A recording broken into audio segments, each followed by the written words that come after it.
श्री स्वामी समर्थ. नमस्कार मंडळी. तर मकर संक्रांतीचा सण जसा स्त्री वर्गासाठी नवदाम्पत्यासाठी खास असतो, अगदी तसंच तो लहान मुलांसाठी सुद्धा खूप खास असतो. कारण मकर संक्रांतीच्या दुसऱ्या दिवशी म्हणजेच किंक्रातीला अनेक घरामध्ये लहान मुलांचे बोरनान केले जाते. तर आता बोरनान म्हणजे काय, तर बोरनान या नावामध्येच त्याचा अर्थ दडलेला आहे. बोराने घातलेली अंघोळ. बोर म्हणजेच बोर आणि नान म्हणजे अंघोळ. तर आजच्या व्हिडिओमध्ये मी तुम्हाला मकर संक्रांतीच्या दिवसांमध्ये लहान बाळाला बोरनान कधी व कसे घालावे, त्याचबरोबर यंदा मकर संक्रांत ही पिवळ्या रंगावरती आहे, त्यामुळे मुलांना कोणत्या रंगाचे कपडे घालावे आणि बोरनान कोणत्या वेळेत करावे, तर अशी संपूर्ण माहिती तुम्हाला मी आजच्या व्हिडिओमध्ये देणार आहे. तर त्यासाठी हा व्हिडिओ शेवटपर्यंत नक्की पहा. चॅनलवरती नवीन असाल तर चॅनलला नक्की सबस्क्राईब करा. लगेचच आजच्या व्हिडिओला सुरुवात करूयात.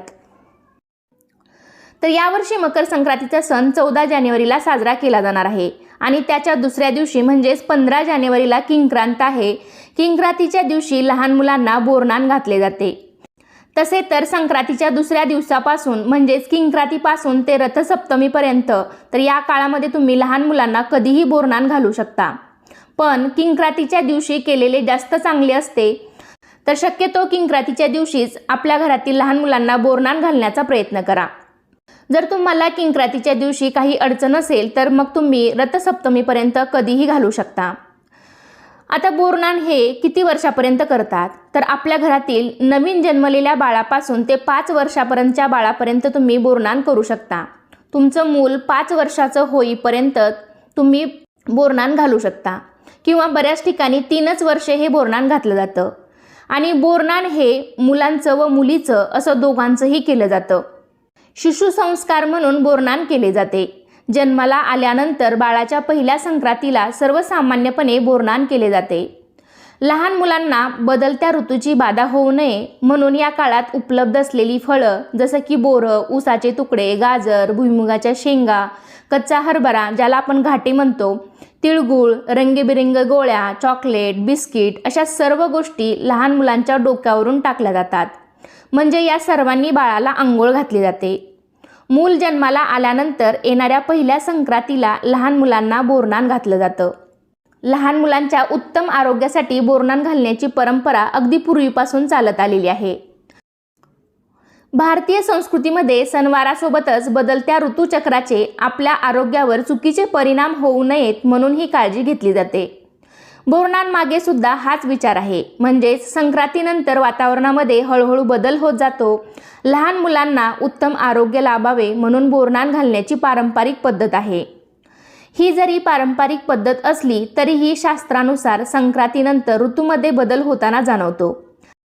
तर त्या बदलाची बाळाच्या शरीराला सवय नसते. त्यामुळे अशा ऋतूची बाधा होऊ नये म्हणून मुलांना बोरनान घातले जाते. यावेळी ऊसाचे तुकडे, भुईमुगाच्या शेंगा, बोरं, हरभऱ्याचे घाटे, पेरूचे तुकडे अशा फळांचा उपयोग करून मुलांच्या डोक्यावरून टाकले जातात. यावेळी इतर लहान मुलांना सुद्धा बोलवलं जातं. आपण असंच नुसती जर फळं मुलांना खायला दिली तर मुलं खात नाहीत. पण अशा खेळातून या फळांचा आस्वाद मुलं घेतात. त्यांना ती फळं खाण्याची सवय लावणेही सोपं जातं. तसंच पालकांना आपल्या बाळाच्या आरोग्यासाठी काय योग्य आहे, काय अयोग्य आहे हे या निमित्ताने सुद्धा कळते. त्यामुळे मुलांनी ही फळे खाल्ल्यामुळे बदलत्या वातावरणात शरीर सुदृढ राहण्यास बाळाला बळ मिळते असे सांगण्यात येते. बोरनान हे शक्यतो दुपारनंतर घालतात. म्हणजेच 4-5 किंवा 6-7 सायंकाळच्या दरम्यान हे बोरनान घातलं जातं. म्हणजे साधारणतः 4 ते संध्याकाळी 6-7 वाजेपर्यंत तुम्ही हे बोरनान घालू शकता. तसं तर बोरनान घालण्यासाठी कोणताही विशेष असा दिवस किंवा कोणत्याही शुभ मुहूर्ताची गरज नसते. बोरनान हे सुद्धा महिलांच्या हळदी कुंकवाच्या कार्यक्रमाप्रमाणेच संक्रांत ते रथसप्तमी या काळात केव्हाही केले जाऊ शकते. ज्या दिवशी आपल्या बाळाला बोरनान घालायचे आहे तर त्या दिवशी सायंकाळी आपलं अंगण स्वच्छ करावं, दारात छानशी रांगोळी काढावी, आजूबाजूच्या सर्व छोट्या मुलांना बोलवावं. त्याचबरोबर काही स्त्रियांनाही तुम्ही बोलवू शकता. 5-7 औक्षण करण्यासाठी सुवासिनी स्त्रियांना बोलवू शकता. घरामध्ये एखादी चटई वगैरे टाकून त्यावरती एखादा पाट ठेवायचा आहे आणि त्यावरती उत्सव मूर्तीला बसवायचं आहे. म्हणजेच ज्या बाळाला बोरनान घालायचं आहे तर त्या बाळाला त्या पाटावरती बसवायचं. पण त्यापूर्वी बाळाला तुम्ही काळ्या रंगाचे कपडे घालायचे आहेत. मुलांना काळ्या रंगाचे झबले किंवा सदरा घातला जातो, तर मुलींना काळ्या रंगाचे खणाचे परकर, पोलके किंवा फ्रॉक घातला जातो. तसेच बाळाला काळ्या कपड्यांवर उठून दिसतील असे हलव्याचे पांढरे शुभ्र दागिने घातले जातात. मुलांना बासरी, मुकुट, हार, तर मुलींना माळ, पैंजण, वाकी, बांगड्या इत्यादी हलव्याचे दागिने केले जातात. तर या शृंगारामुळे बालमूर्ती अधिकच खुलून दिसते. बाळाला आपल्याला पाटावरती किंवा चौरंगावरती बसवायचं आहे, पण तुमचं बाळ अधिकच लहान असेल, म्हणजेच अगदी 4-5 महिन्याचं असेल, व्यवस्थित त्याला बसता येत नसेल, तर त्याला घरातील कुणीही एका व्यक्तीने मांडीवर घेऊन बसू शकता. शक्यतो बाळ जर नुकतंच जन्माला आलेलं असेल किंवा बाळाला 2-3 महिने झालेले असतील, तर अगदी एवढ्या लहान बाळाला सुद्धा बोरनान घालण्याची काहीही गरज नाही. तुम्ही पुढच्या संक्रांतीला त्या बाळाला बोरनान घालू शकता. अगदी 5 वर्षाचं होईपर्यंत आपण बाळाला बोरनान घालू शकतो. उत्सव मूर्ती बोरनानासाठी आपण तयार झाल्यावर त्या मुलाला, त्या बाळाला पाटावरती बसवायचं आहे. बाकीच्या लहान मुलांना भोवतानी गोल करून बसवायचं आहे, जेणेकरून वरून जे काही आपण साहित्य टाकू ते तर सहज त्यांना, त्या लहान मुलांना वेचता येईल. त्याचबरोबर आपण ज्या काही स्त्रिया बोलवल्या असतील त्यांना बाळाला औक्षण करायला सांगायचं आहे.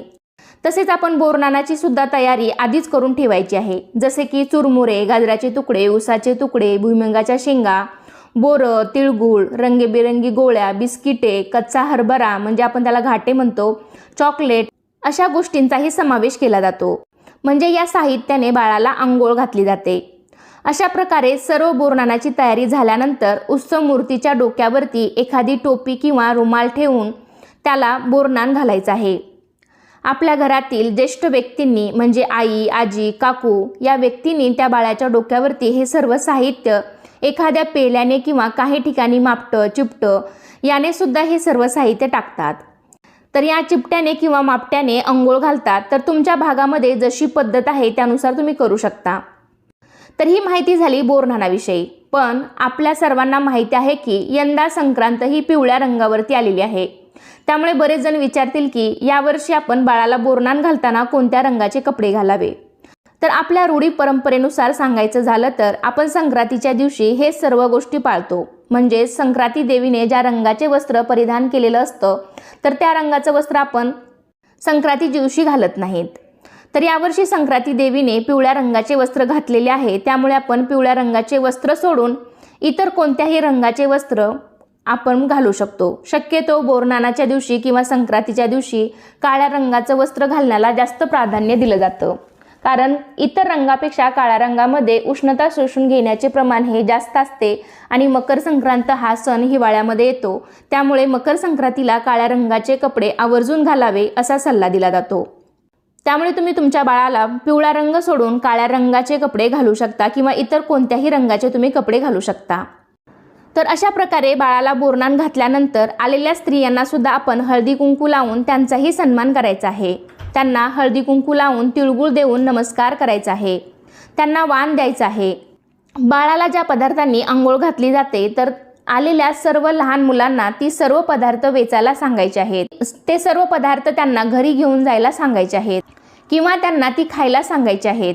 कारण बोरनानाच्या माध्यमातून ती सर्व फळं त्या लहान मुलांच्या पोटात जावीत हा त्यामागचा खरा हेतू असतो.